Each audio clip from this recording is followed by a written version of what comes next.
Morning to all of you. आज मैं आपसे बात एक महत्वपूर्ण विषय पे करने जा रहा हूँ। वो पावनता का मौसम चल रहा है तो पावनता की करने जा रहा हूँ। जी हाँ, जिन्हें होती है नूर की समझ उन्हें हम भारतीय कोहनूर नज़र आते हैं, और जिन्हें होती है लकीरों की परख उन्हें हम भारतीय भाग्यशाली नज़र आते हैं। मगर हम तो खुद को हमेशा सौभाग्यशाली ही मानते हैं कि हमें ये मानव का जीवन आज मिला, और वो भी एक ऐसे देश में मिला जिसने एक बार नहीं सहस्त्रों बार धर्म के सूरज को अपने यहाँ से उदय किया, जिसके कारण हमें बाहर की खूबसूरती और भीतर की खूबसूरती दोनों को देखने का सौभाग्य प्राप्त हुआ। जब मैं बात धर्म की करता हूँ तो ना हिंदू की करता हूँ और ना मुसलमान की करता हूँ, ना ही जैन, सिख, बौद्ध और पारसी संप्रदाय की करता हूँ। मैं उस धर्म की बात करता हूँ जिसका स्वयं में सत्ता है और जिसका स्वयं में ही अस्तित्व है, जो शाश्वत है, सनातन है, जो कुदरत का कानून है और जिसकी प्रकृति अणु अणु पर एक समान लागू है। इस धर्म की सिर्फ 3 ही निशानियां हैं। पहली शांति, दूसरी शीतलता, तीसरी सुखों की खदान इसमें समाई है।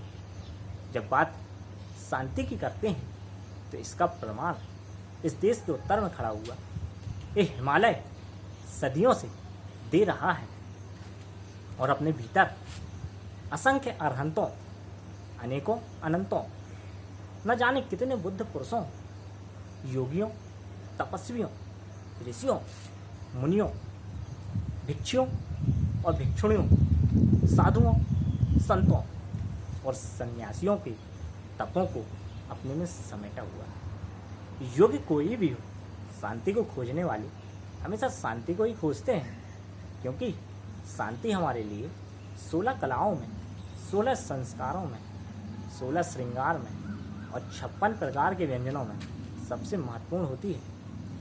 क्योंकि शांति ही हमारे लिए शुभ मुहूर्त होती है, क्योंकि शांति को लाकर जीवन में जो व्यवहार किया जाता है वह हमेशा सफल होता है, और शांति ही हमारे लिए शुभ शगुन होती है, क्योंकि शांति को लाकर जिस रिश्ते की शुरुआत होती है वह प्रेम, सम्मान और विश्वास से लबालब होती है।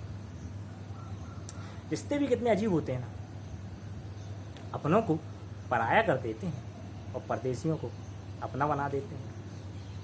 हम भारतीय होने का फर्ज बखूबी निभाएं, अपने हर रिश्ते को सुंदर बनाएं, क्योंकि हर एक रिश्ता जरूरी होता है। इसलिए हम रिश्तों की दौलत को सहेजना सीखें, रिश्तों के एहसासों को समेटना सीखें, अपने रिश्तों को संभालना सीखें। इसलिए हम जीवन में शांति को लेकर आएं, क्योंकि शांति ही सदाबहार खूबसूरत रिश्तों के लिए अनिवार्य रहस्य होती है। और ये शांति जिंदगी में तो काम आती ही, जिंदगी के बाद भी यही साथ निभाती है, और यही वो शांति है जो आपको अंत में परमात्मा के मंदिर तक ले जाती है। धर्म की दूसरी निशानी बात शीतलता की करें। शीतलता का प्रमाण उसी उत्तरी हिमालय से निकली गंगा की अनवरत, अखंड, अविरल और निर्मल धाराएं सदियों से दे रही है। और गंगा हमारी सांस्कृतिक धरोहर है, जो भागीरथ के अनन्य पुण्य प्रतापों के फलस्वरूप शिव की जटाओं से इस धरती पर उतरी है। गंगा का कलकल निनाद, यही कारण है कि गंगा का कलकल निनाद हमें अत्यंत ही कर्णप्रिय लगता है। और गंगा का पावन तट हमें बचपन में सुनहरा मंजर तो जवानी में जीवन की रवानी नजर आता है, और बुढ़ापे में गंगा का तट ही तो हमारे जीवन का सहारा है। और किस बात का अभिमान है हमें, ये गंगा ही हमारी मंजिल है, और एक दिन इसी में समा जाना है। ये हमारे लिए बहुत ही स्वाभिमान की बात है कि गंगा, जमुना, कावेरी हमें किन्हीं के उपकारों से मिली, और गंगा, जमुना तहजीब हमें उपहारों में मिली। जिनके पास ये धर्म की दो निशानियां आ जाती हैं, उनके जीवन में सुखों की शहजादी सुर्ख जोड़े में सजकर पालकी में सवार होकर उनके जीवन में आ जाती है। उनका मन मुस्कुराने लगता है और मन का मयूर नाचने लगता है। उन्हें हर धर्मों में एक खूबसूरती नजर आने लगती है और हर धर्म को एक सूत्र में बांधने की कला उनके पास आ जाती है। यही धर्म है जो मर्यादा पुरुषोत्तम श्री राम में शील और सदाचार के रूप में नजर आता है और धर्म की स्थापना करने वाले श्री कृष्ण के जीवन में सम्मोहन के रूप में नजर आता है।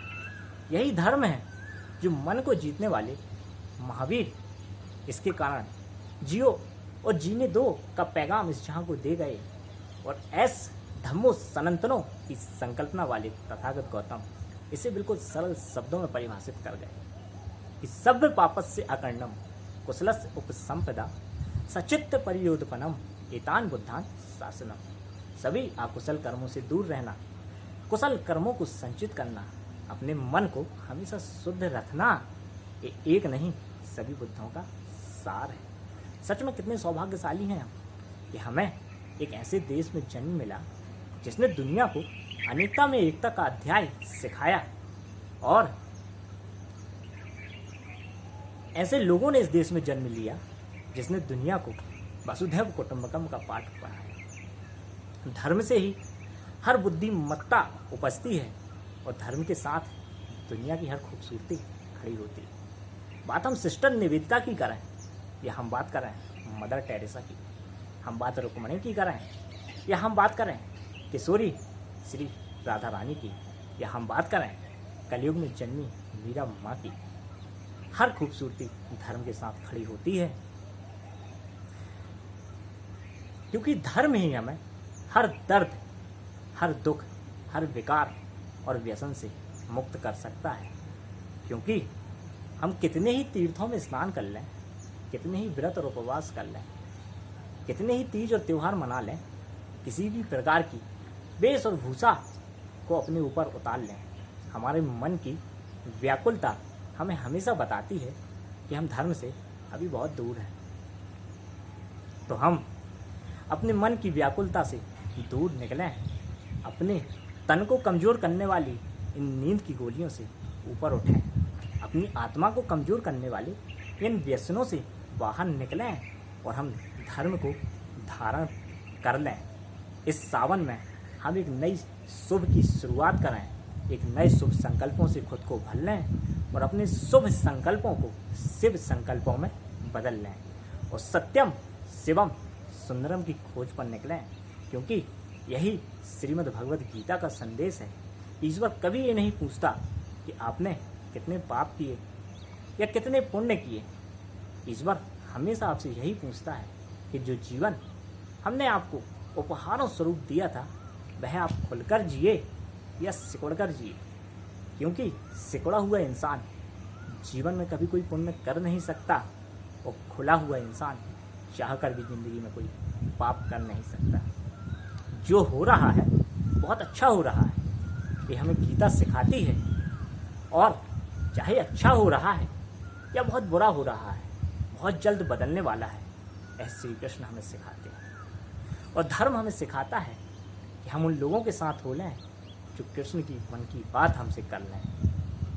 अपने इन्हीं शब्दों के साथ आपसे अंत में इतना ही कहना चाहूँगा कि जो धर्म के अस्तित्व को अपने में जीवित रखता है, ये धर्म उसे इस अस्तित्व में सदा ही जीवित रखता है। तो हम धर्म के राजपथ को अपने जीवन में खोजें और अपने जीवन की यात्रा राजयोग की तरफ मोड़ लें और अपने जीवन की अंतिम यात्रा राजघाट की तरफ ले चलें।